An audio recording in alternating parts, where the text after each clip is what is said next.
शेतकरी मित्रांनो, एक तातडीची सूचना अशी आहे की 27, 28 आणि 29 सप्टेंबरला खूप हवामान अभ्यासकांनी आणि हवामान खात्याने देखील खूप जोरदार मुसळधार पाऊस पडेल असा अंदाज वर्तवलेला आहे।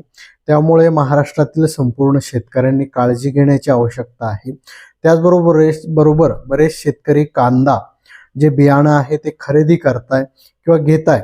तर शेतकरी मित्रांनो, कांदा बियाणं तुम्ही खरेदी करा, परंतु जर 27, 28 आणि 29ला खरंच मुसळधार पावसाचा अंदाज असेल आणि पाऊस जर होणार असेल तर सर्व शेतकऱ्यांना एक आवाहन करू इच्छितो की कोणत्याही शेतकऱ्यांनी रोप टाकण्याची घाई करू नये। शक्यतो रोप हे 30 किंवा 1 तारखेनंतर 1 ऑक्टोबर नंतर जर टाकलं आणि पाऊस जर उघडलेला असेल तर आपलं जे टाकलेलं रोप आहे ते वाया जाणार नाही। आणि आता जर ते रोप टाकलं तर जो होणारा धो पाऊस आहे, अतिवृष्टी आहे, त्यामुळे दबू शकतं आणि शेतकऱ्यांचं बियाण्याचं नुकसान हे होऊ शकतं।